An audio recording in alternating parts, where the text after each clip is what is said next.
Hi, Shira Lazar for What's Trending with writer, director, producer extraordinaire Bryan Singer, who's now taking on the YouTube universe with his new series, H+ Digital Series. Now, that's a big jump for you to go on YouTube. It's a series that's designed specifically for the internet. So it's a small format programming. Episodes are 3 to 6 minutes. It's a story that's told non-linearly, and it's a story that deals with a technological catastrophe, like hardcore science fiction stuff. So it kind of really lent itself to the digital space. Tell me about how the process is different, the storytelling as well. Well, it's different on two levels. One, the episodes are very short. They're kind of addictive, actually. They begin with a point of view of one of the characters, and then each one ends in a cliffhanger. So you kind of want to get to the next one.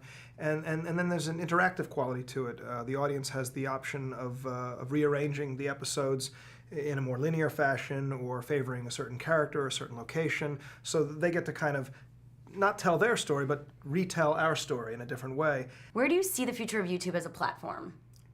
I think what's going to happen is more people are driven to see things, observe their content online. I think things like YouTube will become networks, and I think then there'll be competitive networks. But right now, YouTube is at the forefront. They've got the best streaming and the best accessibility. If I want to see something, anything, I'll go to YouTube, and if I get redirected, I'll get redirected. But that's where I look first for my visual content. Now, also working on your more traditional films like Jack the Giant Killer, how important is digital marketing to you in the process of getting the word out to the audience? I think digital marketing is more and more important every day. Yeah.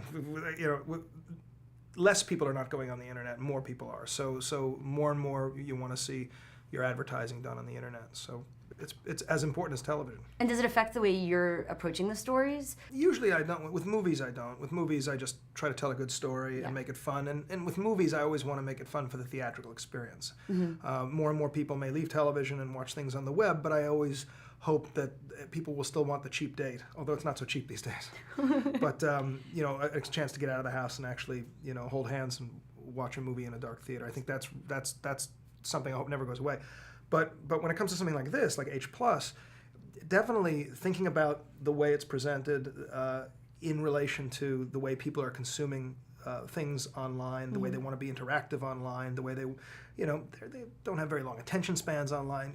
There's a lot of things going on when people are, people can multitask. You get, 12-year-old kids who are, doing their Facebook, doing their homework, watching TV, downloading videos, music, all simultaneously. It's really, and I'm not, and are you that type of person? I'm not. No. I didn't even learn how to text until quite recently. Now I kind of addicted to it. Congratulations. Thank you. Which scares me because it's like something like H+ about these implants. So imagine, someone asked me, would you ever consider getting that? And I'd be like, hell no. But then I never considered having Facebook until recently, or having a GPS in my phone that lets people know where I am. So down the road, who knows what I'll let someone inject into my neck.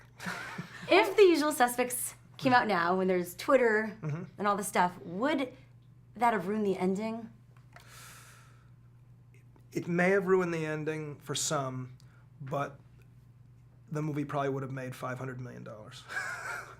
Because, I think that movie came out in 800 theaters. Nobody knew really kind of what it was. It didn't make a huge amount of money at the box office. I think by its second Academy Award, people figured out, oh, well, that was really interesting. But I think if there had been Twitter, I think if there had been Facebook and all the social media, the fans of that kind of movie would have reached out to more fans. So I think it would have done a lot better. And now finally, XMen was just recently announced. Yeah. What can people expect? Do you lock the script yet? The script's not locked yet. It's being developed, but it'll be something very ambitious and something that'll widen out the XMen universe. The XMen universe is every bit as large as the rest of the Marvel universe. So it is a great group of characters and enormously wonderful timelines that can be explored. And what we're trying to do is start to really explore it as a universe and maybe even connect some of the dots between certain movies. Something Marvel's done quite well with. Well, Bryan, thank you so much for everything. Oh, my pleasure. And of course, all of you, check out H+ Digital Series on YouTube, launching August 8th. For What's Trending, I'm Shira Lazar. We'll see you on youtube.com/whatstrending.